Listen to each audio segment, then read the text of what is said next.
kind of made my way into judo through this weird back door of jiu-jitsu for judo.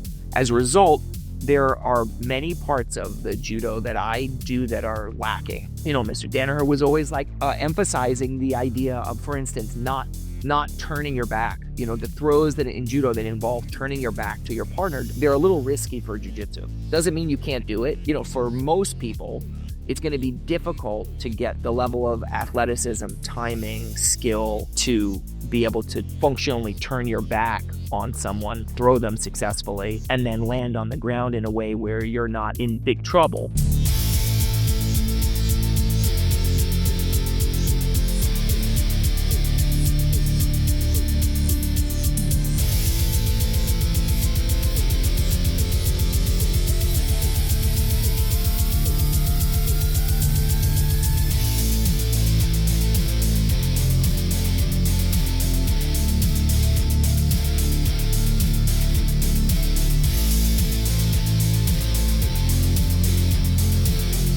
Welcome back to the BJJ Fanatics podcast. I'm your host, Ryan Ford. My guest today is a black belt in Brazilian Jiu-Jitsu. He also holds a black belt in Judo. He's one of the longest running students of Professor John Danaher. He's been actively teaching in Brooklyn, New York for over 20 years. Ladies and gentlemen, it's my pleasure to be joined today for the third time on the show by Professor Brian Glick. How are you today, Brian?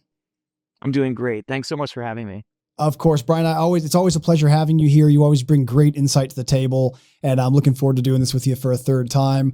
It's been about a year since our last interview, so why don't you catch us up? What have you been up to in the last year or so? One of the nice things about being able to do jiu-jitsu full time is that you have a very consistent schedule most of the time, and I think that that's one of those things that for someone like me has always been really important. Teaching, training, I get a chance to travel. I get a chance to travel to see, Mr. Danaher and the group down in Austin, Texas, the New Wave guys. I get a chance to travel, for seminars and things like that. But generally speaking, my schedule and my routine is pretty consistent. I try to make sure that I'm teaching regularly. I'm training as often as I can, and we'll talk a little bit about this, I'm sure, but kind of keeping up a consistent training routine is really critical, and making sure that I'm doing it with the right people in the right way. And then the rest of it is dedicated to the other good stuff. I try to make sure that I'm dedicating time to my family, and making sure that I'm doing some sort of personal, education, so that I'm not staying static, whether that has to do with jiu-jitsu, martial arts, or just other stuff in my life. And so kind of staying in a routine and staying consistent helps. So really last year has been about that. It's been about a regular setup for training and teaching. It's been about hanging out with the family. And then it's been about traveling when I can, once in a while, either for BJJ Fanatics, do some filming, or to be able to do seminars, visiting Danaher, all of those things. So it's been good. It's been great. That's outstanding. There's several things you mentioned there that I'd like to kind of pick on there, if you don't mind. I'd like to kind of zoom in on a few of those things. For the first thing you mentioned was traveling to visit John Danaher. And I know that recently there was an announcement that Danaher might be kind of taking a step back now from his primary teaching role. And it sounds like Gordon is going to be stepping up now to fill that role, which obviously, if anyone's going to replace John, I think Gordon's a pretty good choice. What are your thoughts on that? What are your thoughts on Danaher stepping back? How do you see the future of New Wave with that change in leadership? One of the things that has always been really critical for Danaher students has been, John's always really emphasized this, that it's not enough to simply be, high caliber performers, to be high caliber athletes, to be able to perform well under pressure, to do well in, these big shows. It's also not necessarily been enough to simply be technically proficient, to have a mastery of techniques and tactics and stuff. Teaching has always been a critical component for him among his top tier guys and girls. And I think that is one of those, it's an element of jiu-jitsu practice, which if you once you've kind of been training long enough, I think it starts to become important for a lot of people, not just your ability to do, but also your ability to teach and share. And that's always been something that's been really been very high priority for him. So in many ways, he's set up um, this kind of succession, for the last 2 decades. He's really been prepping and preparing for his students to be able to share not only his methodology and his philosophy and his approach, but to be able to, if needed, step in to serve as a proxy. And I think that, um, for as prolific and as consistent and as insane a work ethic as he has, everybody's life, follows a trend of, you kind of, you have periods where you're very active and then you have periods where you're less active. And I think for him to be slowing down a little bit, um, is pretty normal, and, being able to have people ready to step up and step in. It's not the sort of thing that you can do overnight. It has to be done over time. And he's been doing that, for almost as long as he's been teaching, as I've known him. So I think that bodes very well. I think that, Gordon would be the first person to say that there is no replacing Danaher. And I do think that he's going to still be a very active participant, even if he's not playing the same kind of forward-facing role that he has been with, directly coaching or, playing the same, working at the same level of detail with the athletes day to day. I still think he's going to be operating somewhere in the background.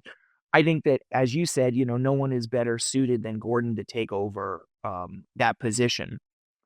Uh, Gordon is someone who, in addition to being an outstanding, athlete and able to execute at the highest levels, under the most pressure for the longest time, in the most winning way, he understands what he's doing. And I think that this is always, with athletes in general, but in jiu-jitsu, we see it because so many people are teaching that being a black belt athlete is not the same as being a black belt instructor. And you can have people who are very high level who do phenomenal things, but are unable to actually explain what or why they're doing it.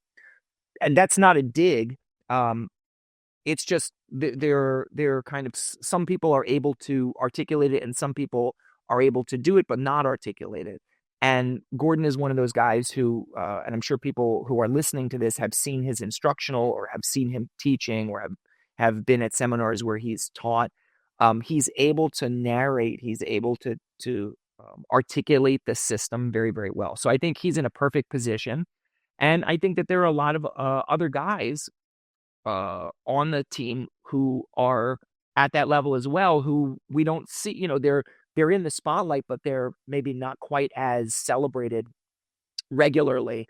Gary Tonin, of course, has been there forever and is as excellent a teacher as they come, not just because he understands the Danaher methodology, but because he can break down very complex things and simplify them in order for people to understand them.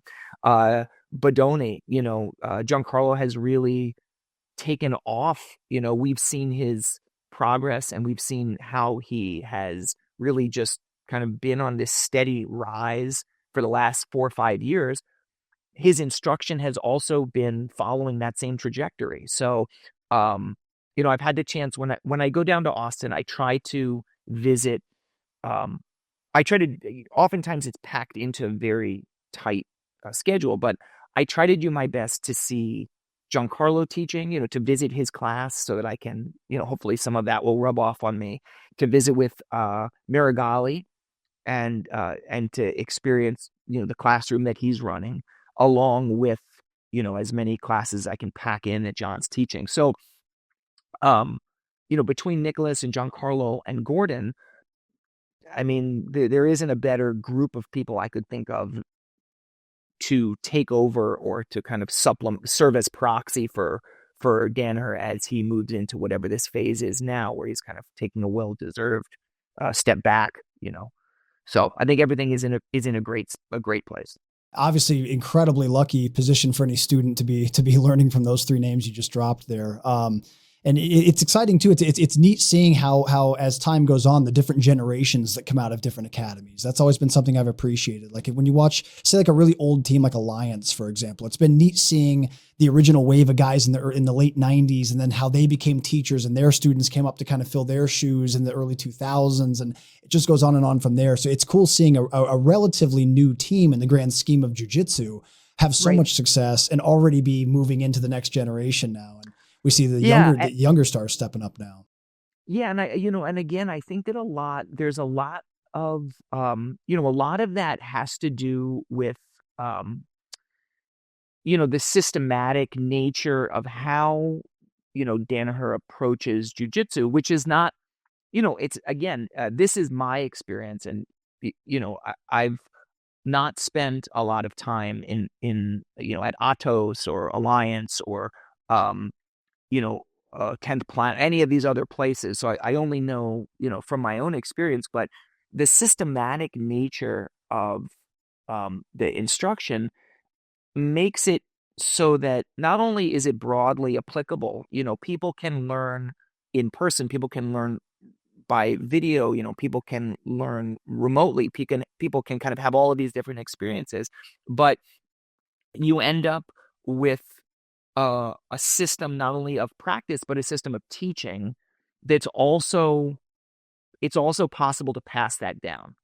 And when you have someone who is when it's only personality based, it's difficult to do that, I mean, of course, personality, our instructor's personality is a big part of what draws us to them, especially for people who are just getting started. I remember when I first began, it was Danaher and Sean Williams. And a big part of my early jiu-jitsu experience was forged by their personalities, their approaches to jiu-jitsu. As much as what I was being taught, it was the way that they were teaching it. So I'm sure, Ryan, for you, it's the same, but and for the people who are listening, we have this connection with our instructors, and that is their personality. It comes across in how they're teaching.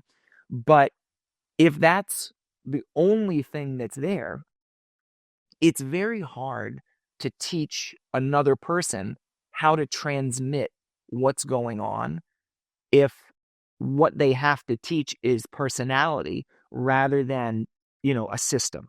And so I think that's, again, one of those things that has made, Mr. Danaher unique. And it's one of the things that I believe, like, as his students, we are also trying to preserve, and then also it's just kind of like a natural consequence, it's the way that we do things.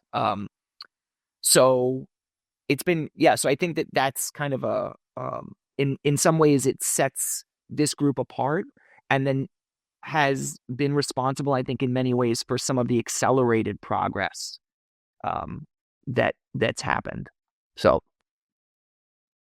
something else you said there, you kind of touched on a little bit a couple times so far in the conversation, the importance of communication. Like when you, like you said, sometimes you go to a seminar, and I've been to plenty, I don't want to throw anybody under the bus, but I've been to plenty of seminars where there's these world beater, like super, like everyone listening knows their name for sure. And you go to the seminar and they're super cool and everything, but the instruction is just kind of like, I mean, I don't feel like it's quite as clear and concise. Like obviously he knows what he's doing, but his ability to express the details behind it aren't always as sharp as, say, like a John or a Gordon or someone else that communicates real well. And I've been to one of Gordon's seminars, and obviously I have his instructionals, and he seems to communicate as well the methodology of John as John does. It's almost, whenever I watch Gordon, it's like, wow, this is really like, it's a different voice, but it's like listening to Danaher explain things.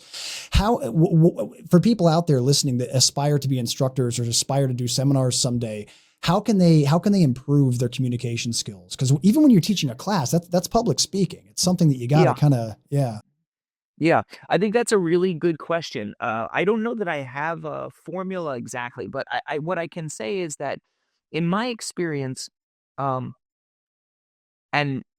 some of that experience, a lot of that experience is my own errors and like mistakes over the years as an instructor. One of the great things, it's like like a burden and also a benefit of having a place, if you're an instructor who's teaching consistently, is that because you're doing it so often, you have opportunities to make mistakes, do a little bit of analysis of what went wrong. You teach a class, it was a horrible class, and instead of going, man, that class sucked, I,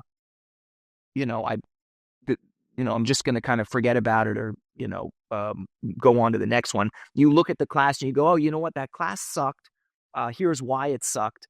And here are a couple of things maybe that I could have done better. Then you have another chance to go and do that. And it's a little bit like for the people, anyone who's read, there's that Malcolm Gladwell book, the name I can't remember, but he talks about like the Beatles developing this kind of 10,000 hour thing. Whether that number is true or not, he talks about how like the Beatles, when they first got started, were essentially like a house band in Germany.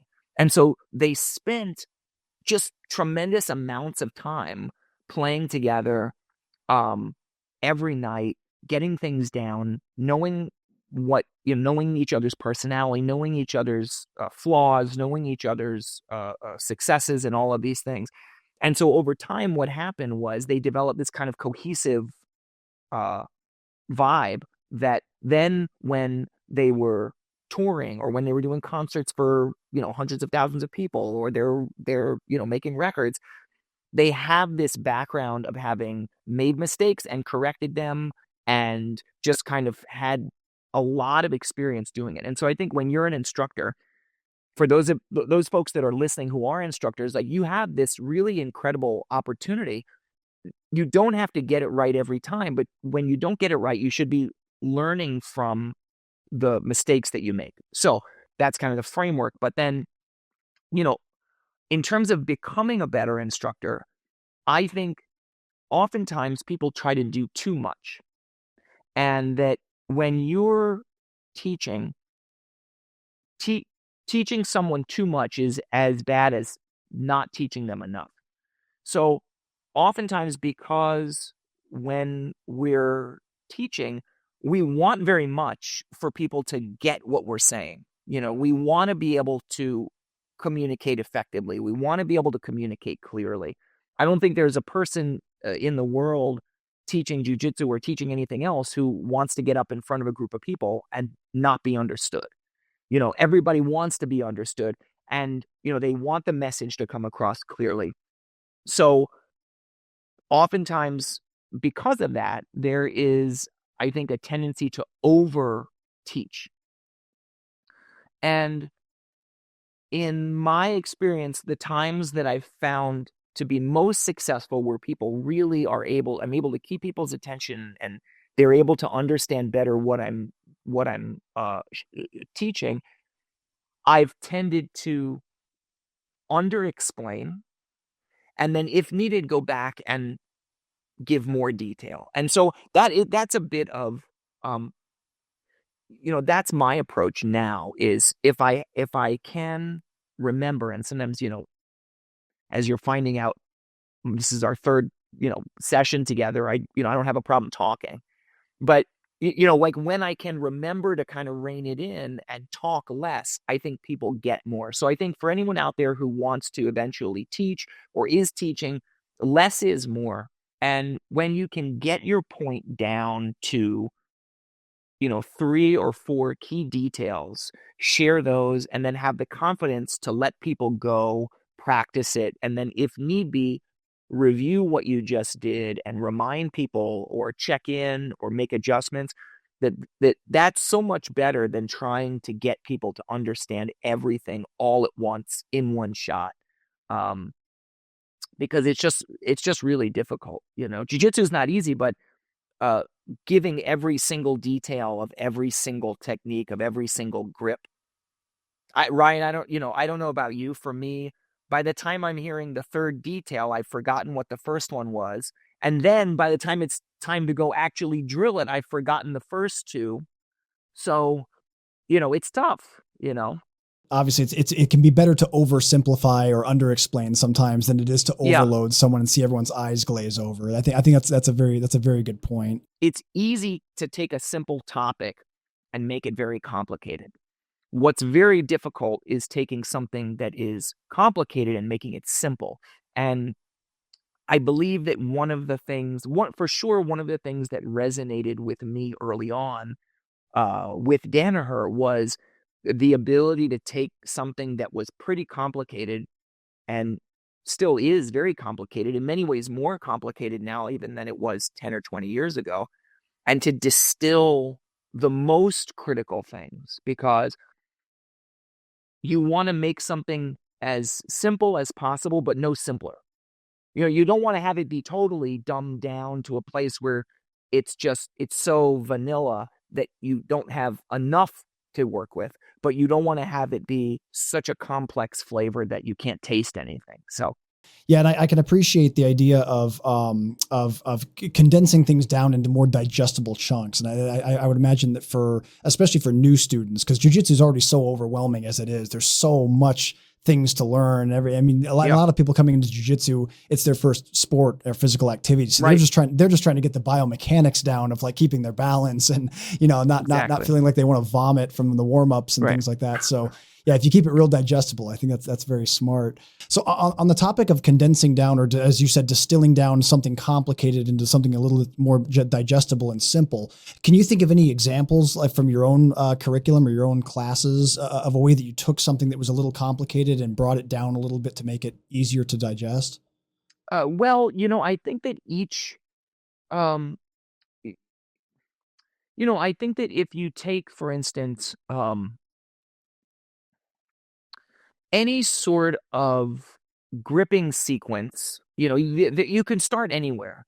You can take something that is either confusing, or there are too many variables, um, or there are just too many choices, and you can just start cutting down the choices that you have.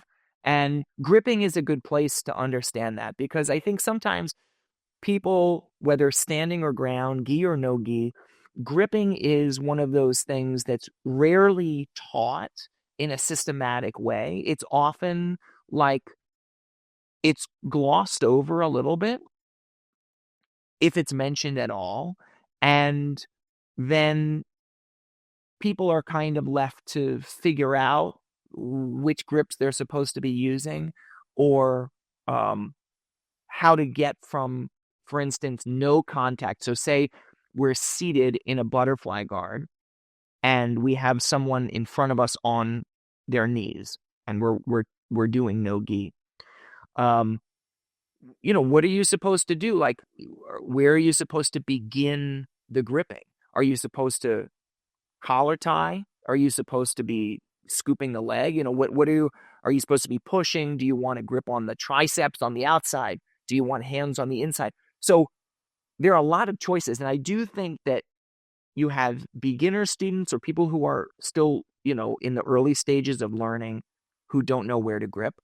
But you also have people who have been training for a while, and they are tired, or they're flustered, or there is, something happened, they're injured, and it's the choices are not as clear.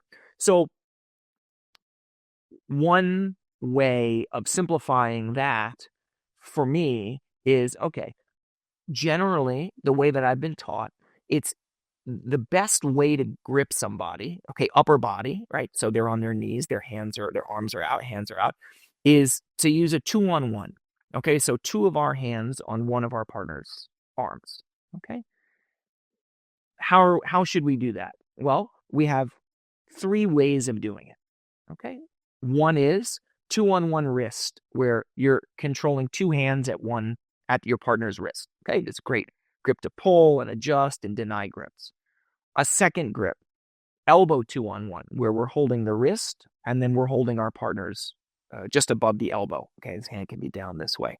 All right, this is a great grip to pass the elbow across the center line, to push, to pull. We can use it in conjunction with our legs to elevate. So we have a 2-on-1 wrist, and then we have a 2-on-1 elbow.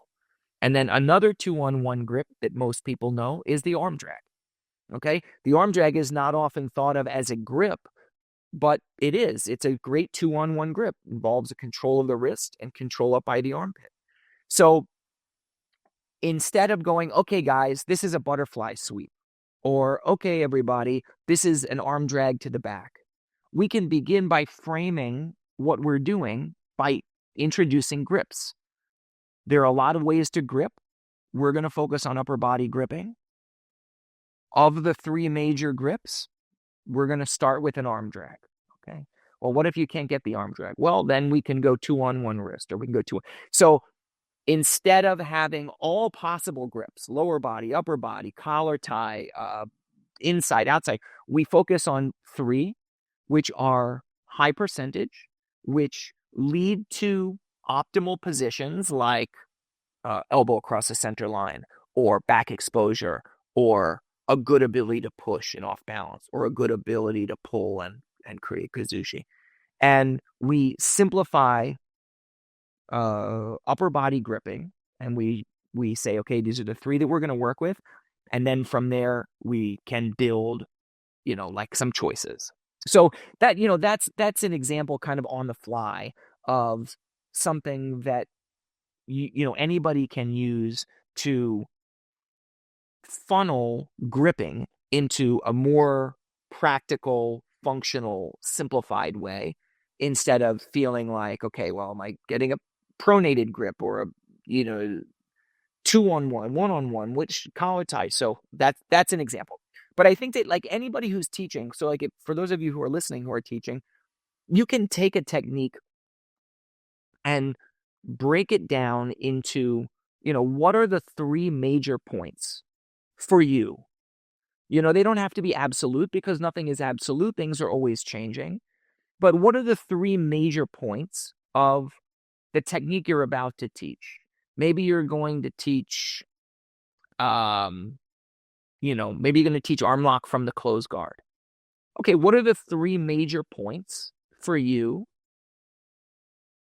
to be able to execute the arm lock? And you can start with that. So it doesn't have to be some kind of like, you have to be a genius, or you have to, watched every single one of Danaher and every single one of Gordon's videos. But, what are the 3 things that you need to be able to do in order to be able to execute a good arm lock? You can start with that. And if you share that, then great. Maybe you miss one. Maybe you forget something. Well, great. The next time you teach, you have a chance to make that adjustment or that correction. I really think that that's a good process for anybody to be able to do, Yeah, that was great, Brian. I'm really glad that you emphasized also the importance of understanding grips, and because that's something that when you think about it, anything that we do in jiu-jitsu, everything starts with a grip. I mean, everything. And when you think about fundamentals classes that you see at academies across the country, across the world and stuff, and even with fundamental instructionals, there really should be a chapter of every single one of those, and classes at an academy that's focused exclusively on grips, because it can be very awkward if you don't understand what you're grabbing and why. And I like that you emphasize that is often glossed over. It's a glossed over topic, which is so strange that it's the starting point of literally everything we do, yet it can be glossed over pretty frequently. Yeah, one of the things, so, it's interesting, like, in, I'd been doing judo for a while. My path to judo, and I think you and I have talked about this in the past, but, my path to judo was like a little bit unconventional, in the sense that I learned judo for jiu-jitsu from Danaher. That was the way that I did. I didn't set out necessarily to learn traditional white belt to black belt judo. It's just not what I did. And I think that there's there are some benefits to doing that. But at the time, I felt like I was much more, first of all, I was following my instructor's lead, which I think if you have someone who is your instructor who you trust, then you should follow their lead, and not, you don't need to, it doesn't need to be a crazy, hierarchy. like kind of old world martial arts. But, if you're paired up with someone and you've kind of chosen that person as your instructor and you're going to follow what they're teaching, then you should follow it. So that was some of it. And then, I kind of made my way into like judo through this weird like back door of jiu-jitsu for judo. As a result, there are many parts of the judo that I do that are lacking. They're like these big gaps because, Mr. Danaher was always like emphasizing the idea of, for instance, not turning your back. The throws that in judo that involve turning your back to your partner aren't as, they're a little risky for jiu-jitsu. Doesn't mean you can't do it. Doesn't mean that people don't do it all the time with great success. But for for most people, it's going to be difficult to get the level of athleticism, timing, skill to be able to functionally turn your back on someone, throw them successfully, and then land on the ground in a way where you're not in big trouble. So as a result, anyways, of that, a lot of turn throws I'm not good at. I've been working on that. And so I do, my judo now is with Shintaro Higashi, who he's not a BJJ Fanatics guy, but he is a Judo Fanatics guy. And he's got a bunch of really great instructionals on Judo Fanatics. One of the things that he and I have been working on a lot in the last year has been gripping. And the judo systems for gripping, like modern judo gripping, is just, it's really insane. I mean, it's so specific, and the people who do it well at high levels are really next level. It's stuff that, it's a whole science, and an art and a science in and of itself. And I love doing it. I don't think everybody would love to sit there for, 15 minutes and work on the difference between, a grip that's here and a grip that's here. But if you elect to kind of dive into that in judo, there's a lot there. So, what I've found is over the last year, especially, but really, maybe last 2 or 3 years, is that there's so much that I don't know about gripping. And it's been a really fun and helpful direction for me to train, because, there are some things after 20 years of jiu-jitsu or whatever it is, 25 years of jiu-jitsu, some things I can't do. I've had injuries. I've had, thankfully, like not many, no catastrophic injuries, but, I've had injuries, and there have been, my shoulders don't do what they used to do, and, knees and all this sort of stuff. And anybody who's been doing jiu-jitsu, longer than 10 years has got something. But this gripping stuff, like a lot of this is stuff that I can do, and it makes a huge difference in your ability to work from the feet, understanding these grips. So yes, like it's something, gripping is something that's often glossed over. In judo, it's not glossed over, but it's not taught really at fundamental levels. And I think that a lot of the it's not secrets, but like a lot of the subtleties, it's easy to miss them. It's so technical what's going on. And I love being able to learn new ways of gripping. I love being able to learn ways to, Danner, always used to say, it's like, you don't have to make yourself stronger. You can make the other guy weaker. And that's a big part of jiu-jitsu. A big part of jiu-jitsu is you don't have to suddenly, and this is, Gracie jiu-jitsu from, 1925 or whatever. You don't have to be twice the size of the guy who you're with to do an American lock. You can be half the size if you do the technique correctly, you make a strong guy weak. And a lot of gripping, especially in judo, is serves to do that. You can make yourself harder to throw, and you can make the other person easier to throw. So I've always kind of, you know, I've always loved kind of digging into these, smaller details. And so gripping is one of those things. I think for people who are over 45, who, especially people who have been practicing jiu-jitsu for a while or practicing judo, you don't need to do a backflip, to stay, involved. There are a lot of other things you can do to work. So anyways, all of that to say, gripping is critical. I think it is undertaught. I think it is glossed over. I think there's a whole world of that stuff to learn if people want to learn it, and they should. Absolutely. Yeah. That was really, really well said, Brian. And something I've learned to appreciate a lot over time is how something as simple as a correct grip on and at the right time can completely disrupt what the other person's trying to do. Like we have, especially on the feet, like we think about on the feet of like major movements and motions to counter what someone else is trying to do as far as takedowns go. And you don't realize that sometimes just having the right grip disrupts it all. Like a good example, one of my best friends, Diego Paiva, I've been working on this wrestling system where I do snap downs and front headlocks and Russian ties and things like that. And so it's been working pretty well. I'll usually like try to get to a Russian tie, and then I'll usually either try to snatch a single from there, or if they post on me, I'll step across to block the far foot and ankle pick them or whatever. Well, so I go with my buddy and I'm ready to play this system, and he makes one grip on the inside wrist that's closest to the armpit. I suddenly now can't drop my hand down to scoop up the single.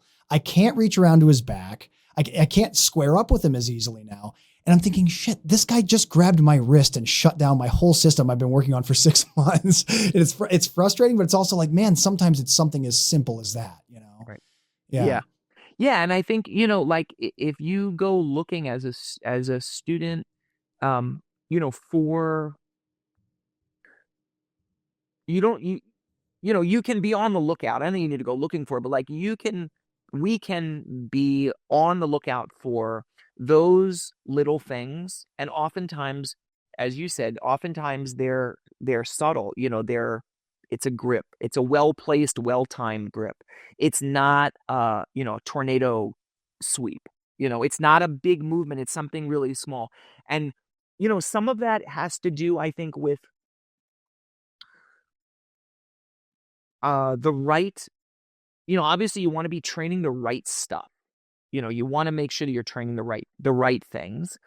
And then you want to be able to be a student of what's going on. I think if people, we're seeing now, and I think BJJ Fanatics plays a big role in this.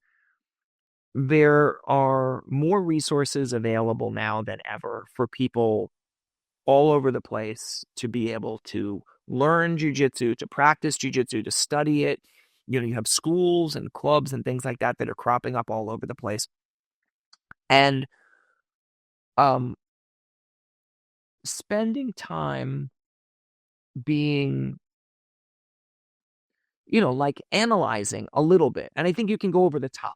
You don't need to be analyzing every single grip of every single fight in every single, weight class. But, just like being attuned to what's going on, I think it's just, a lot of times like paying attention to the right stuff is like bringing a gun to a knife fight. You're so far ahead of what's going on. And I think that when you can, like, for instance, in this situation, this guy shut down your whole system with a grip. If you're paying attention, you're going, that's the grip. That's the one that shuts down the Russian system. That's the one that and so now that's something that you get to, to absorb and to study and to learn and to remember, because as students, we have these moments throughout our training where you get like a light bulb goes on. It doesn't happen in every single class, but you never know which class it's going to happen in or which training session it's going to happen in. And so for you, this moment with, this guy, it it may have a much broader impact, much longer lasting impact than the actual system you've been studying. And the only way that it has that impact for us as students is if we're paying attention to it, because you could just as easily have been like, shit, I got to, this grip is, you're fighting the grip and you're just kind of powering through, and you do like a kind of crappy single leg and you knock the guy out of balance and you leave going like, yeah, like, it's working. You get this kind of like, you get people who have this kind of like confirmation bias or whatever, it is that obscures the actual situation. And so I advocate in my own students, and then I advocate for people, like, I mean, students who train with me, I mean, people who are watching the videos that I'm doing, to really be paying attention to those moments where you're picking up something that has tremendous leverage, metaphorically. It changes, it's a little thing that moves the needle a lot. And when you're paying attention to that stuff and you catch it, it makes a huge difference. If you're just kind of going through class or going through training, trying to win, or, trying to force a square peg into a round hole, you miss that. So cultivating that as students, I think, is something that most people have control over, regardless of whether you're being taught by, John Danaher or, Joe Schmo. You can still be looking for those moments. Something else you said there too really kind of resonates with me, because I can think back to when I was earlier in my journey in jiu-jitsu, learning to pay attention to those moments. I would blame myself for something not working. Okay, well, my grip must have been wrong. I must have done something I'm doing is off, rather than recognizing actually I'm doing everything good, but what he's doing is the right thing for him to do. And so if you're not, like you said, if you're not paying attention, you miss those things. I think that's great that you highlighted that. Yeah. And I think, there's, when we first started learning, when jiu-jitsu was first being taught, I think, there was a kind of, it was a very linear thing. It was very kind of one directional. So for instance, I take a grip here, I take a grip here, I pull you forward, I fold my leg over, you're in an omoplata. I get up, sit up, hug your waist, and come up to finish. And it's good in a sense. There's nothing wrong with it exactly, but it leaves out something critical, which I think modern jujitsu instruction, like high level jujitsu instruction, incorporates. And that's your partner's reaction, right? Or the opponent's reaction.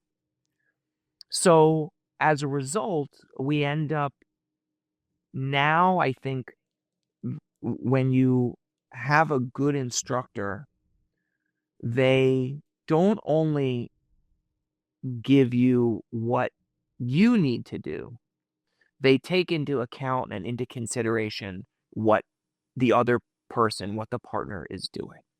And without going too far afield, what's important, I think, is for us as practitioners and, instructors and athletes and, competitors and all of that, to go from only focusing on what I'm doing. I do this, I do that, I do this, I go here, I do this.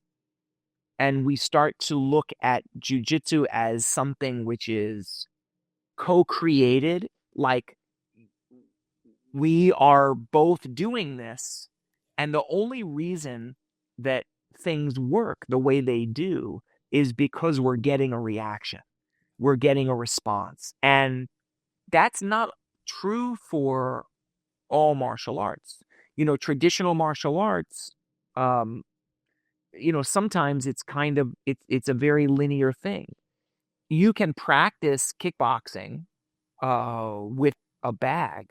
You can practice kickboxing with something that's like more or less static. I know, there's pad work and, the best work is with a partner, but in jiu-jitsu, you really can't do that. I mean, anybody who tried to do dummy grappling, during the pandemic, like we made it work, but it's not like standing in front of a heavy bag hitting. You don't get the same sort of benefit from it. And the reason is because for jiu-jitsu to work well, when you have a situation in which you are working with someone who is skilled, you're trying to perform, you're trying to sweep someone who's resisting and knows what the sweep is, and you have to overcome that resistance. Everything that you do is built on your partner's reactions. Everything you do is built on their responses to your initial engagement. And when we think about training and we think about teaching and we think about all of this as being a situation where we actually need the other person in order for the technique and tactics and strategy to operate at their highest level, we get a much truer view of what needs to happen. And I think for people who are just beginning or people who are kind of having issues in sparring or in randori practice where it's like, I don't know, it's just you feel like you're encountering a lot of resistance, or you feel like you're working too hard, or a lot of it is because the focus is mostly on what you're doing rather than the response or reaction that you're getting.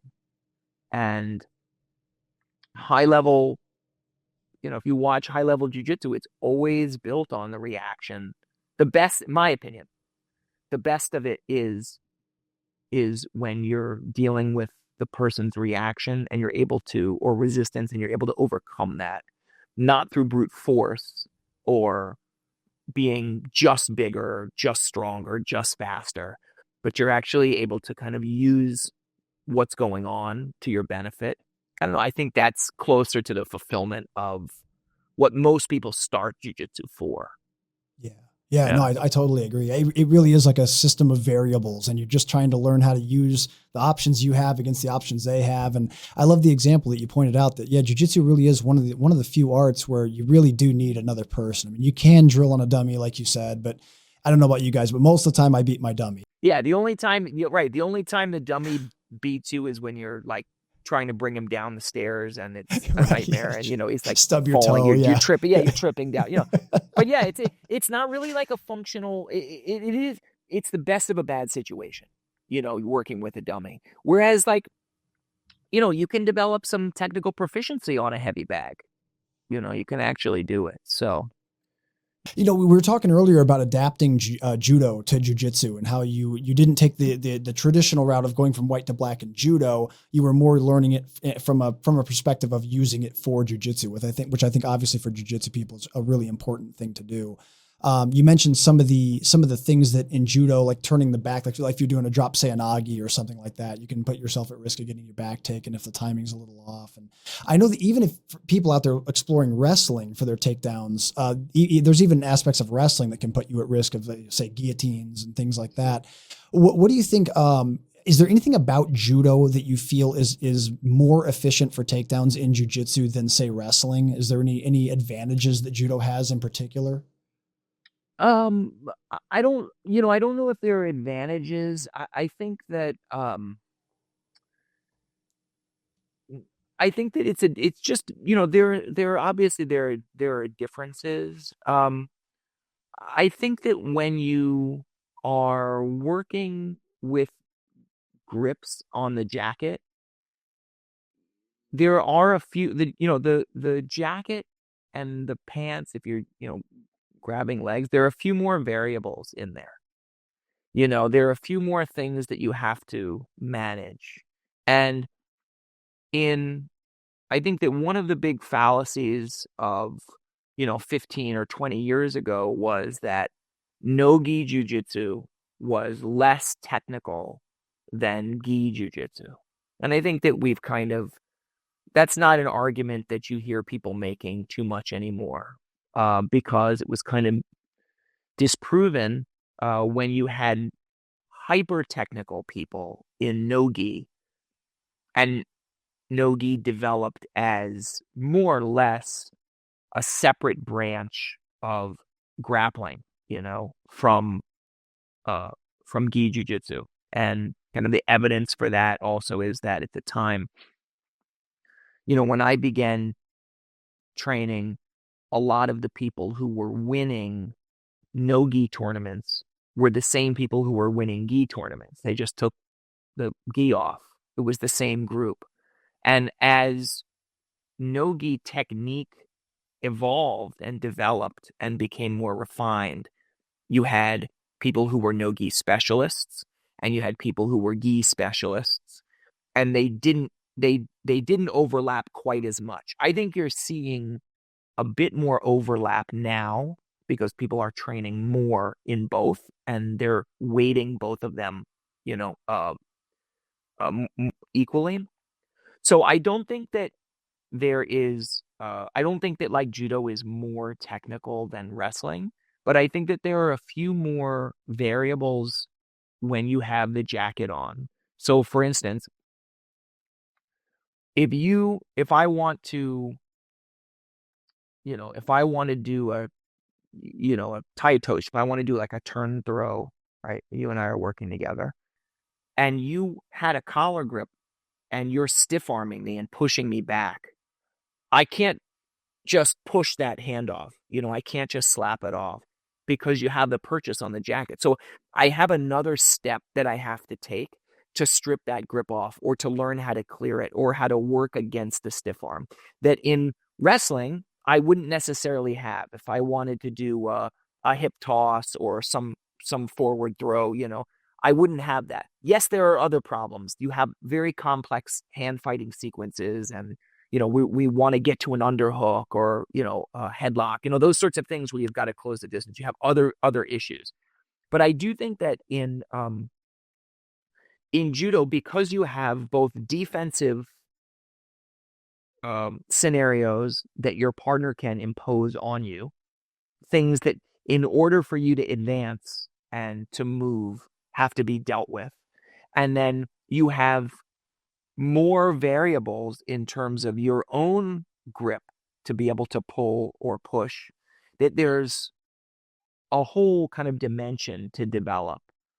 In wrestling, it's still, when you start digging down into like some of the things that we've been talking about, gripping, clearing grips, working defensively, short offense, those sorts of things, it does get very, very technical, and very complex. But the fact that you're wearing a jacket is always going to be an added element. And I think that having to deal with that, even if it's not like more technical, it requires from the student, it's more developmental. In other words, the things that you need to be able to learn to deal with those situations are always going to be beneficial to you, whether you're doing judo or you're down on the ground playing, in jiu-jitsu playing guard, or if you're on top, or if you're working no-gi. Does that make sense? So it's like kind of like attention, focus, hand positioning, awareness of pressure, awareness of someone pushing and pulling you, awareness of where you're gripping, awareness of where they're. All of those things are very. You experience them very acutely when you're doing judo. And again, in wrestling, there are some elements that are like that. For me, I find that judo brings them to the fore. You can't just do what you want because some guy is is grabbing onto your jacket. You got to deal with that first before you go and do what you want. So, Brian, for students out there that want to build a takedown system, how would you recommend them lay out their blueprint, so to speak? Like what are some like a really easy template they could use? I don't think there is an easy template, but I think that there are some things that can be avoided that are common errors that people make when they first start learning how to do stand-up, or they kind of set the first is, I think that people need to be specific about what they want to do and why. very often people have different reasons for wanting to develop a stand-up game. Sometimes it's because they're, uh, in maybe they locked up with someone in a competition and they were thrown, or maybe they feel like they don't want to be they don't want to feel like they're outclassed if that does happen. Um, Sometimes people want to learn specifically, how do you bring the fight to the ground? What's the best way to start standing and bring things down to the ground, gi or no gi? They have a specific goal like that. Some people are interested in learning judo for the sake of judo. People want to start at white belt and they have a goal to learn the techniques of judo as they're traditionally taught, and to develop a sense of continuity and a complement to their groundwork. And they have the goal of earning a black belt or competing in judo. So I think the first place for people to begin is to kind of analyze or just diagnose what exactly it is that you're trying to do, because the path that you take is going to be determined by what the goal is. For In my experience, I didn't have a goal particularly. Like, I didn't have like a kind of self-generated specific goal about learning judo. I was there to learn jiu-jitsu, and then I was there to understand those things about those elements of jiu-jitsu that were going to allow me to be as effective as I could be. So the path that I went down included stand up, and I think that was, very kind of prescient, for, Mr. Danaher to kind of direct me, and then, everybody else, in that way, so that people could develop a good way of understanding that. But to kind of give that some context, he would often, he would remind the classes at the Hendo Gracie Academy that, unlike in judo, the fight will continue down on the ground. The match will continue down on the ground. So you don't only have 20 seconds or 30 seconds to work, if that. And I mentioned to you that I have been, working with Shintaro and, training in a judo environment. If you go to do newaza or groundwork in a judo environment with people who are judoka, um, that sort of groundwork, the experience that you get grappling, is completely different. It's like people's reactions and responses are totally different. It's not that your techniques don't work, but as we were talking about, like, the reactions and responses that you get from people determine a lot about what things you can do. And so sometimes you can have a chain of techniques that you're used to using in jiu-jitsu because you have some predictable responses.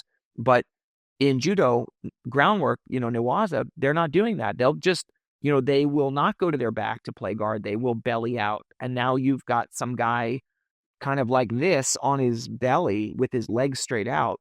And if you're doing if you're doing a jiu-jitsu length round with that person, man, you've got to figure out how to break through that. So, um, I think that when you are, understanding again kind of what the goals are, and going back to this original point, what is it that you're trying to get out of your stand-up? So that said, I think for people who are interested in, beginning with how to get things down to the ground, sacrifice throws, in judo, sutemi waza, are the most useful tools that we have. The reason is because if you fail, essentially what you've done is pulled guard. And you want to practice those both in a successful formulation where you successfully do a collar drag, or you successfully do tomoe nage, overhead sweep, or you successfully do a sumigeshi. But you also want to practice when those fail. What does it look like when you try a tomoe and it fails? because that's going to lead you into whatever your De La Hiva is, however you play De La Hiva or open guard. What happens when your collar drag fails and you're on the bottom of half guard? It's like what?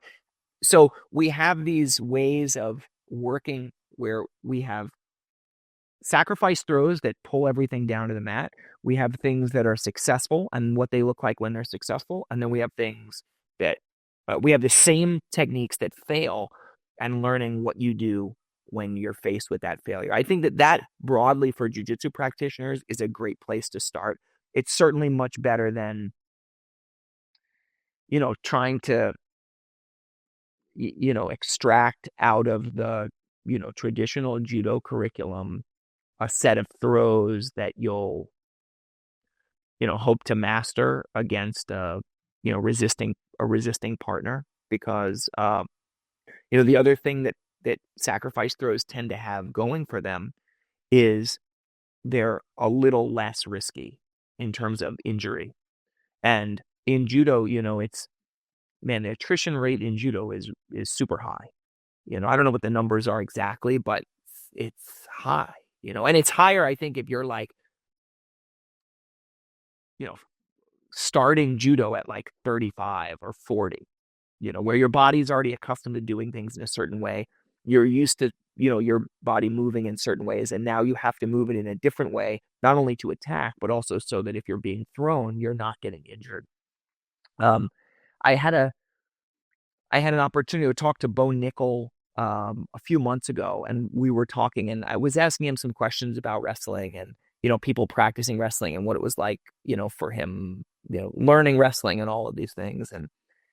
And some of the differences between, now that he's doing MMA and he's doing more jiu-jitsu, the big differences between jiu-jitsu training and, wrestling. And he said, nobody starts wrestling at 30, not seriously. Like you don't, people start jujitsu seriously at 30, at 25. That's the end of a career in wrestling.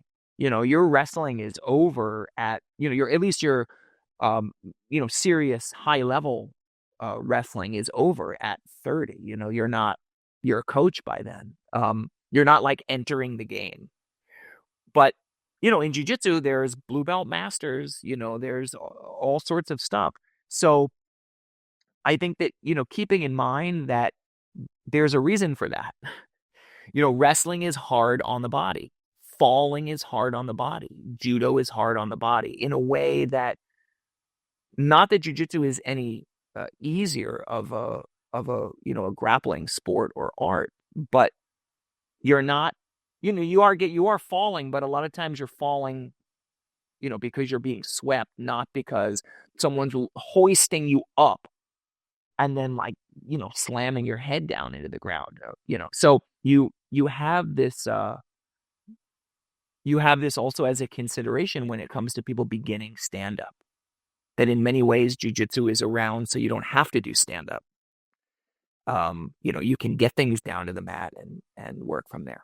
I don't want to discourage anyone from doing judo either or doing wrestling, because I think that, even people who have been practicing for a long time, you need to have wrestling, you need to have wrestling skills, you need to have some judo skills. I think that deciding what those are and how you're going to practice them is the critical thing.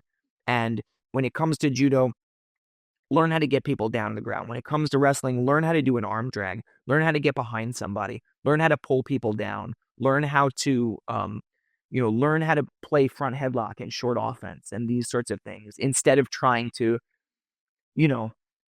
shoot from outside like, Kyle Dake and, hope for the best. You get guillotined 10 times and you're like, this is for the birds. I'm going to go do something else. Yeah, for sure. No, that was well said. I think that was also, it's an important distinction to understand too, that just because you're older and starting jiu-jitsu later, you can absolutely learn judo in the way that Brian's describing and learn wrestling the way Brian's describing. You may not be your NCAA run is going to be past you at that point. Yeah. But absolutely you can learn the techniques and use them for jiu-jitsu. That's great. And then also, I think that there's especially for, I'll speak for judo because I think that that's the thing I'm more experienced with, but there's also a benefit to people who want to progress through more traditional martial art, and people do this with jiu-jitsu too, and it's fine. It's a track that people take. Um, where people want to start at white belt and they want to learn the things that white belts in judo need to know, and they want to progress to yellow belt and learn the things that people at yellow belt and green belt and all they want to move through for not just like for kind of a facile sense of accomplishment or to kind of check some boxes, but because there is a value to learning how to do things. I mean, I think that we understand this when we think about you know, people who tend to work with their hands, for instance, crafts people, you know, someone who knows how to build a beautiful chair or table out of wood. There's like a process that you go through to learn how to do that. And it doesn't involve, it's not always the most efficient process. Like it doesn't, craft work doesn't always optimize for efficiency. It optimizes for something else. And so there is a world in which people can practice jiu-jitsu or judo where it's not optimized for efficiency. I mean, it is because it's judo, so it's like it has built-in efficiency, but the track that you take, if what you want to do is you want to learn how to, you know, you want to learn what it takes to be a black belt from an instructor that you respect at a school that you like and you feel is valuable, there's nothing wrong with that. I think expecting to, start judo at 40 and, by 50 being on par with, Aaron Wolf or, Shohei Ono, I think you're gonna, you'll sooner become, like a hobbit, or, Neo from the Matrix. It's all the same ilk, it's like you're living in a fantasy. But I don't know, man, people do it, people live in fantasy worlds. So I think, but anyways, I think that like that sort of progression is valuable. And so if people are listening to this and they say, like I want to get good at judo, fantastic. Find someone who can teach you conventional, traditional judo, take you through the curriculum. You're going to learn a lot. Just don't get injured on your way. Don't get injured in such a way where you end up unable to do other things that are important to you in the process. Safe training is key. Yeah, very well said. Brian, you mentioned Shintaro Higashi a few times in the conversation. Shintaro's one of my favorite people. He's been on the show a few times too. Yeah. And I love the content you guys put out together because you guys touch on things a lot of times that I don't see enough people emphasizing. One of them is the most frustrating thing that happens, I think, at least to me, especially in gi, is when you get the double stiff arms. Both of you are holding the lapels of the arms. It's a double stiff arm, and it's just a stalemate. And it's kind of just becomes a pushing and pulling match until someone pulls guard. And I was so happy to see someone finally addressing that like really, really deeply because you guys put out for the people listening it's on Brian and both Brian and Shintaro's Instagram pages. So you can check the video out. But what do you typically, technically, what advice do you give to people that get stuck with that problem of just the double stiff arms? Because in the gi especially, because like if we're no gi, it's mostly just posts, and then I can usually use like high crotch entries and things like that. But man, when they get those lapels, that becomes a real. It's a huge pain. I think there are kind of two schools of thought, I think, or practice with judo. The short answer is going back to what we were talking about, grips and breaking grips, or if it's not possible to break grips, as we find when we're working in the gi down on the ground, you can't break every grip, and you can't sit there and break. With someone who is very active with grips, you can't break. By the time you're done breaking a grip, they have another grip on you. They have a grip on the pants, you break that, then they grip your sleeve, then you break that, then they have this sleeve. So in order to get out of that, sometimes we have to deal with what we've got in front of us. So when people, if someone comes out double stiff arms you, if possible, it's good to be able to remove one of those grips. It comes with some risk, but it's good to be able to do that. But if not, and one of the things that we did in when we were working on that stuff, and it's in the video that you mentioned, is working to leave the grip in place and to either use your movement or to use another point on the arm to make that grip less effective. So as an example, I think one of the things that we were doing was to like bend to take our own double grip on one of our partner's collars. Okay. So when someone's gripping you and they have two hands here and you can't press forward, it's tempting to take your own double grips. And now you guys are both locked out and you're kind of both stuck here and nothing happens. So again, you could try to take grips off. Sometimes that's easier said than done.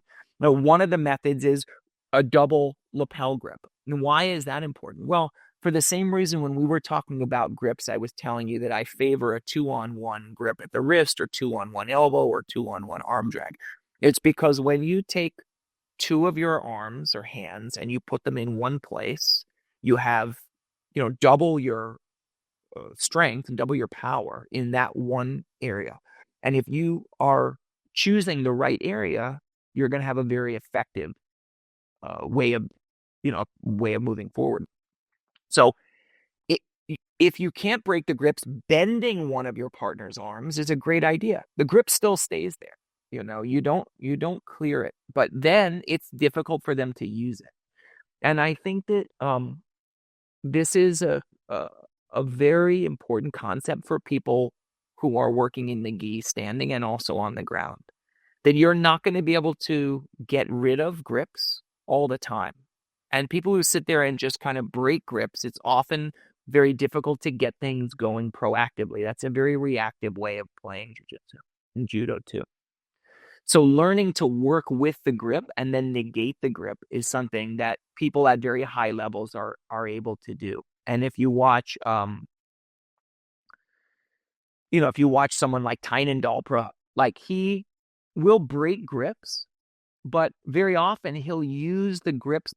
People will get grips and he'll negate the grip. He'll move around the grip.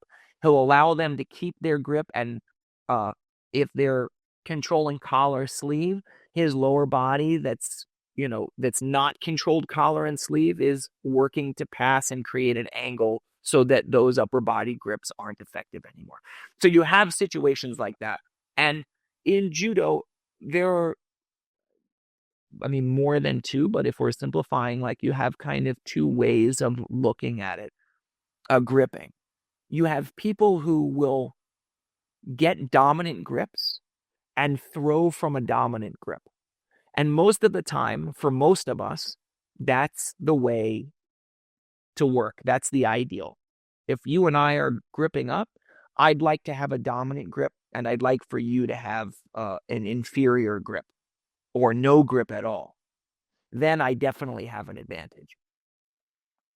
But at super high levels, and I think like some of the best expression of like just like real like amazing judo is when you have someone who can throw from a bad grip. Just like in jiu-jitsu, you can have someone who submits from a bad position or when they're losing, and the two instances, for me, I'm sure there are a ton more and more recent than this, but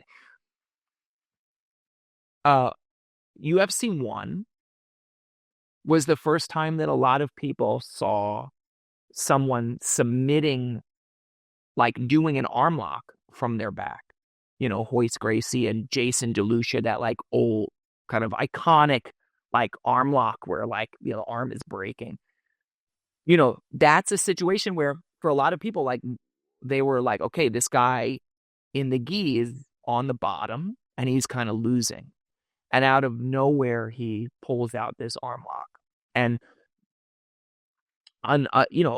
another guy, for me, someone who was, I think we talked about this in one of the other podcasts, but someone who was kind of like a superstar when I was like maybe a blue belt or a purple belt was Margarita, uh, Fernando Pontes.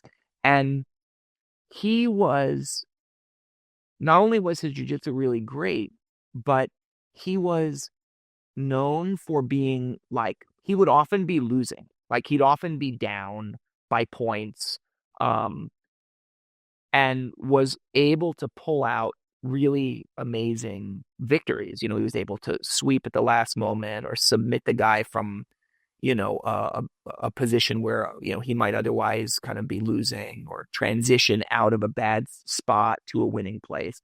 And those sort of situations in jiu-jitsu, and then someone like, I think Ono to some degree standing, but there are other people who can fight from bad positions. So if you can let someone take their preferred grip, and you don't need to have like the kind of everything going in your favor, and you can still throw, or, not everything needs to be exactly the way that you want it to be, and you can still finish. I think that those are scenarios that, I mean, I aspire to that. I think that probably there are a lot of people who do also, where it's not just like pure domination where you're winning from the first moment. It's where actually you're losing. Like if like there's kind of someone looking from the outside and they're like, wow, this guy is really losing, but you can finish anyway, or you can throw anyway. So to have situations like that where even though someone's got double stiff arms on you, you're like, it's not that big a deal. I can still work my way through and hit my preferred throw. Um, that's always really inspiring to me. Ono was at Shintaro had Ono at his school maybe a month ago, maybe not even a month ago. And Ono, one of the things that's really, characterizes him is he will often, in judo, it's like, okay, the guy gets a grip on your collar. Usually you want to take it off. Like you don't want to just accept someone taking their hand and sticking it on your collar. Like white belt through like, brown belt judo, it's always taught, don't let the guy get a dominant grip. Don't let him get a dominant grip. Ono was like, no, I let him take this grip. I want him to take this grip. And then I do my work from there. I don't know, man. To me, that's the best. Like, to me, that's the highest level, when you are working out of a situation that the other guy thinks is optimal for him. And actually, it's a place that's great for you. So, Yeah, absolutely. I mean, there's nothing more satisfying than being in a position where you're facing serious adversity and you're able to problem solve your way out of it. I mean, that's for sure. And I agree with you too. I think it is a phenomenal expression of the art too, when you're dealing with a problem that you really can't physically resolve and that you have to work around. You have to work around the obstacle rather than trying to break it down. And that's very easily expressed through a strong grip that you just can't break. So you got to figure out, okay, how do I love the concept that you said of making grips obsolete by changing the yeah, angle, that's or, right. yeah, I think that's really awesome. Yeah. And, like, I love, one of the, obviously Gordon is now like the last like 4 years, he's just been like so dominant. You watch it, it's fun to watch to see what he's going to do, but you kind of know what the outcome is going to be, Yeah, right. Yeah. but so one of my favorite periods of Gordon's career to watch is actually the um when he won Nogi Worlds. I wanted in 2016, maybe 2016, 2017. And it was when he fought Cyborg, and Cyborg kept slapping him. Yeah. Um, that whatever that was, and the reason is because he was still winning, but he was not quite as dominant at as he would become. He was still kind of like developing, but you watch him get into some sticky situations and you watch him kind of dealing with people who are physically more imposing. And I think that ultimately, now there are not many people who are as physically imposing, but back then there were plenty. Um, People who were bigger, people who were stronger, people who were like, more athletic. And watching him work his way out of those situations is, to me, very satisfying. It's very like, not truer, but it's a true expression of the system that, Danaher kind of created and developed, and, Gordon's kind of expression of that. So I love watching that. Yeah, I mean, it really is the essence of jiu-jitsu. I mean, the whole point of jiu-jitsu is using technique and skill and knowledge and timing over someone bigger and stronger than you. That's kind of the marketing, the kind of the baseline of the marketing behind jiu-jitsu in the beginning was, if you're a skinny guy, check out this guy Hoist Gracie who beat up 5 people in one night and how he did it. And that was kind of the whole idea that the Gracies relied on to sell it. So. I wanted to pick your brain about some stuff on the ground too, a little bit. I know you just released a new instructional about escaping back control. And I'd love to go there with you if you don't mind, because man, back control is one of the most frustrating places to be in jiu-jitsu, because it's widely considered to be the most, strategically effective position as the attacker, because you have nothing but options for attack. It's plentiful. And for the person defending, they're pretty much in a purely defensive state, unless you cross your feet or do something crazy. But it can be downright miserable for the person stuck there. So what are your favorite technical points that you like to emphasize with your students when it comes to escaping back control? Yeah. I think that there is, when you're talking about, when we're working through escapes, pin escapes, submission escapes, it's important to remember, I think, that the threshold, like the bar for success in many ways is lower than the bar for success in, say, guard passing or finishing a submission. When, for instance, when someone is on your back, if you can get yourself into a position where, for instance, okay, one of the first escapes that people learn from the back is usually this kind of 2-on-1 pass off. Sometimes people call it like a pump handle, right? Yes. Where you control the wrist, you tuck your chin, you circle their arm, and then you work your way to put your shoulders and then your back and your hips onto the floor. And the goal is to simply take the floor and put it where your partner was. In other words, if you can get your back to the mat, your partner is no longer on your back. And then if you're able to, in addition, I mean, it's great to be able to entangle your partner, enter into ashigarami and stuff like that, which, we talk about that. But if you can get to the bottom of half guard, so if you can perform this pump handle 2-on-1, and then you can put your elbow, your forearm as a wedge in between you and your partner with your back on the floor, you're out. You're not in a great position necessarily, but the threshold for escaping is not that high. You have to be able to get your shoulders and your back on the floor. If you can do that and then put a wedge between you and your partner, you're out.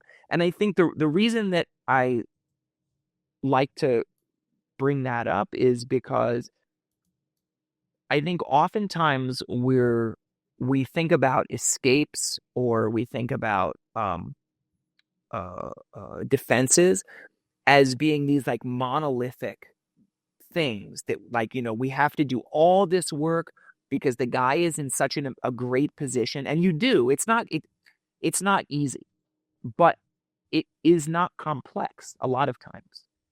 And if we can keep in mind that we have a few small goals that we're looking to accomplish, then it's much less overwhelming to be able to learn how to do these things under resistance. If you get too overwhelmed with technique, it's one thing to feel like you're overwhelmed by technique, choosing between a series of attacks from the closed guard. Should I go for omoplata? Should I go for the triangle? Should I go K guard? Should I scissor? Like, what should I do? It's something else to be overwhelmed when someone is on your back and they have all the options and you have very few. So simplifying what the key elements are, kind of like we were talking about before with what a good instructor should do, simplifying the key objectives and then funneling all of your efforts into those objectives, understanding that the goal is not to escape, get someone off your back and then get up on top past their guard and mount them. It's just to get your back to the floor. And then once you're there, you're working from that position. So having a more incremental approach to escapes, I think, is something that's important for people to keep in mind. So I try to instill this like framework for students early on. We talk about this in the video. We also, another thing is, and Mr. Danaher was really big on this, the idea of defensive responsibility, so that you're not trying to meet any of those criteria without first defending the attack. If you are just like, okay, great, I got to get my back to the floor, but you're lifting your chin up as you're doing this, big movement, which you see people do all the time. It's like they're bridging and they're circling and they lose the hand and the arm comes through. Hey, look, the first thing is let's not get submitted. Okay, so let's play a more conservative defensive game so that if your initial effort to get your back on the floor or your initial effort to take a 2-on-1 doesn't work, at least the consequence is not disastrous where now you're getting strangled. So we try to, keeping in mind the idea of defensive responsibility. That's another one. And then another thing, this is a little bit more true for submission defense, but it's also true for a position like the back, where, as you said, your partner has they've done so many things right, and presumably you've done a bunch of things wrong, or you've made a few errors along the way, and or they're a lot better than you. Is our success rate tends to go down the later we are in the process of looking to escape or defend. And I think this is something psychologically for people to keep in mind, because if what you're expecting is, if I'm a blue belt and you're a black belt and you're on my back and you have a body triangle locked up, the likelihood, the chances of my escaping from that scenario are not high. It's not like it's not like 80%. It's probably closer to, depending on how good you are, 10%. And so I think that it's also important when people are practicing defenses, learning how to do defenses and learning how to do escapes and that sort of stuff, pin escapes and back escapes and dealing with turtle and front headlock, is that you're going to fail a bunch of times. The goal is to fail less often, but you're in a bad position. It's called a bad position because the chips are not, have not fallen in your favor. You're in a bad spot. So I think keeping in mind that your success ratio is much lower when it comes to late stage escapes and late stage defenses. And I like people to have that in mind so that there's room for them to be able to develop without feeling like they're messing up, or without losing heart in the process of learning. Because, you don't, when people arrive at, people are on the podium at ADCC or people are on the podium at Worlds, you don't see the hundreds of times that they were finished in training. You don't see, people aren't doing highlight all my losses. Here's my new Instagram reel of all my tournament losses at blue and purple belt. Nobody does that. So you have to keep in mind that more even than failed attacks or failed guard passes or failed guard retention, escapes in particular and defenses in particular are, by their very nature, more difficult to learn. They're harder to develop. The success ratio is lower. Um, so I feel like those are things to keep in mind. I think it's another argument for starting with escapes and learning to develop a robust escape system and a robust way of managing being pinned and taking pressure off and learning how to use frames and posts so that you do make those mistakes early on. And by the time you get to purple belt or brown belt, you're not making white belt mistakes at purple belt from bottom of side control. It's okay to make purple belt mistakes at purple belt from bottom side control, but you don't want to be making white belt mistakes. And if you don't develop a clear way of escaping or a system or a way of understanding, or you don't put the time into studying it and practicing it, that's exactly what will happen. You have people now who are black belts, but they have white belt mount escapes. I think that shouldn't be. I think that if that is you, just start, only do mount, only start on the bottom of the mount for the next couple of months and like go to work and make that stronger. We all have our weaknesses, and a big part of ongoing jiu-jitsu training is not strengthening your strengths, but strengthening your weaknesses, and that's a lot harder to do. Brian, I really appreciate that you touched on the idea of the psychological side of being stuck in a bad position too. And to keep it on the subject of back control, my professor, for example, is one of the most prolific back attackers in the world. I'm under Damian Maya.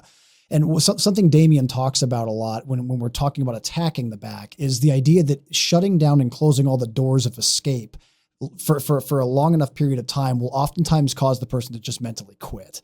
And they'll usually they'll almost just serve you their neck or their arm on a silver platter, almost just like, dude, just please tap me so we can start over. So with that said, he also talks about how a lot of times, because really the only thing you can do from inside the back, being back mounted is try to find an escape route. So guys can sometimes get flustered and start just really trying to explode their way through or cut angles or lose those connections, whether it's the spinal connection or the north and south connection that you look for. They can wear themselves out. So with that said, I'd love to hear your thoughts about like trying to remain calm in a position where you are really in a bad spot. You got someone that's good at back control on your back. Psychologically, what are some things you like to tell your students to keep calm and not cook themselves out mentally? Yeah, I think that patience is challenging for a lot of people. Many people show up to jiu-jitsu because they don't have patience. They want, it's one of the initial goals is, developing, not just, winning in a grappling match, but, developing a sense of like patience and, calm and not being as hot-headed or as impulsive. And so I think it's part of it. And I do like to, kind of remind people that patience is a very big part of good jiu-jitsu. If you watch people who have a lot of experience, and just as a side note, Damian Maya is one of my favorite grapplers of all time. He is not only is he incredibly offensive, but the times where he needs to be defensive or he needs to be he needs to be patient. He's very patient, analytical, kind of like incremental and incredibly successful because of that. So, I try to remind people that it's not all good. Jiu-jitsu doesn't always look like a scrap. It doesn't always look like giving 100% all the time, exploding out of things. Sometimes it does. There are certainly times and places where that's required. There are certain things in jiu-jitsu can only be done quickly, or can only be done explosively. But most things benefit from patience.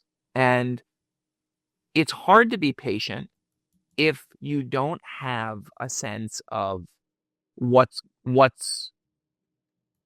safe and what's not safe if you can't distinguish. So, I think beginning people, like starting students off by saying, okay, this sort of thing, for instance, you know, knee elbow escape, like having a knee elbow connection is, it's not like there's no safe place in jiu-jitsu, but like having a good frame and connecting your knee and your elbow can give you a moment of like to pause. If your elbow and knee are separated and someone is lying on top of you, you're going to feel panic and it's going to be very difficult to be patient. Sure. A lot of times, when people are first beginning, and I think this is, I mean, honestly, I think this is true throughout, but you see it most acutely with people who are in like white belt, early blue belt phase.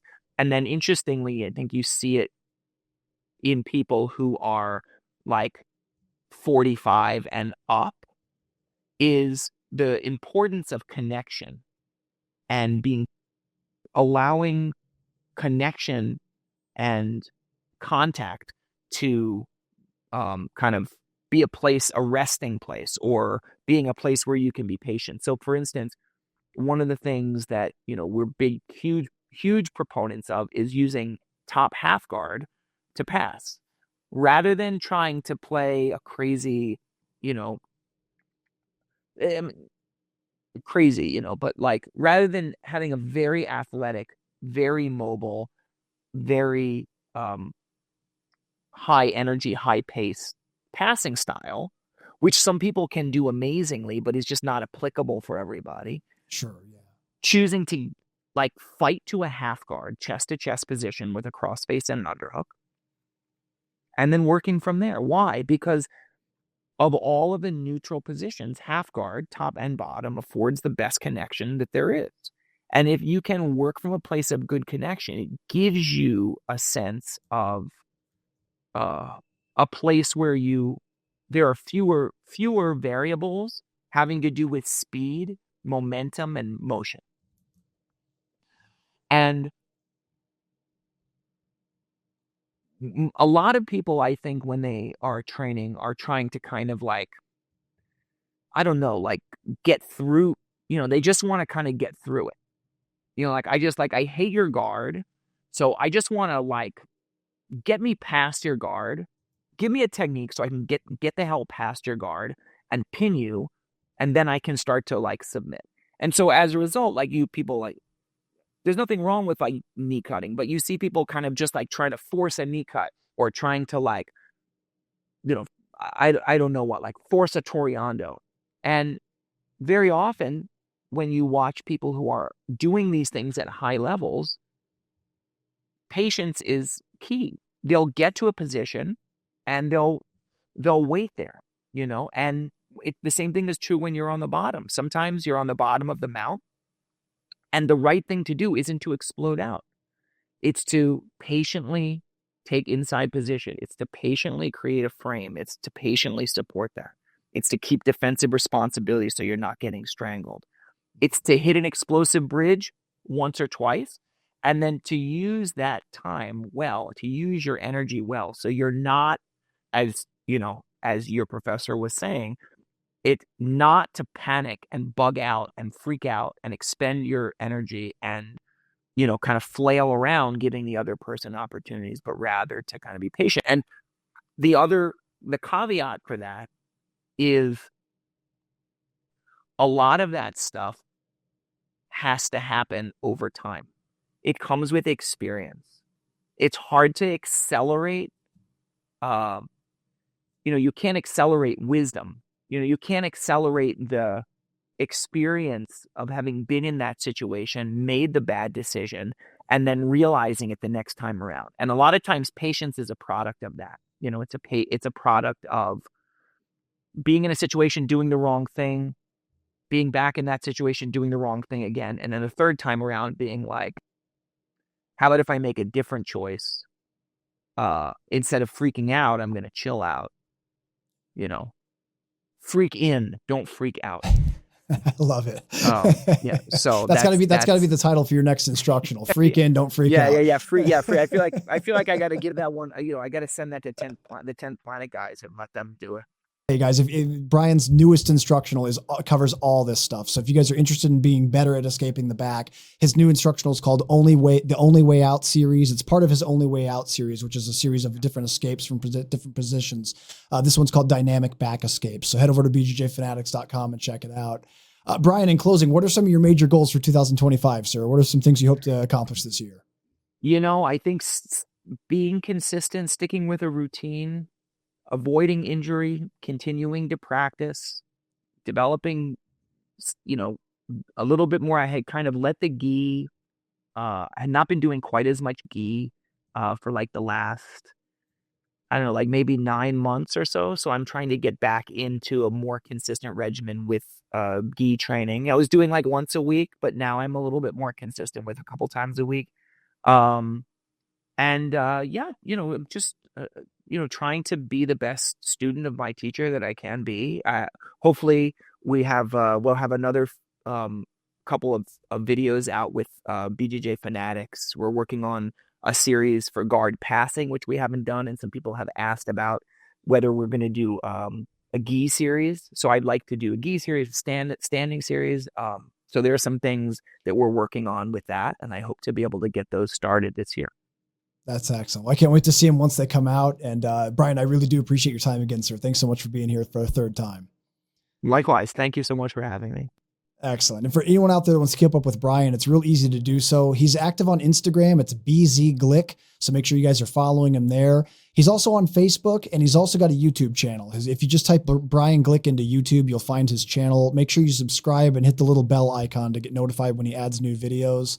And then guys, if you're interested in learning from Brian directly, he teaches around Brooklyn. If you can't make it to Brooklyn though, you can learn from him anywhere in the world here at bjjfanatics.com. We talked in depth today about his newest addition to his Only Way Out series, the Dynamic Back Escapes instructional, but he's got several others. So whatever aspect of your game you're trying to improve, Brian's got some great answers for you. So type his name into bjjfanatics.com. And that's going to do it for this episode, everybody. I really appreciate you tuning in. Please stay tuned for the next episode of the BJJ Fanatics podcast.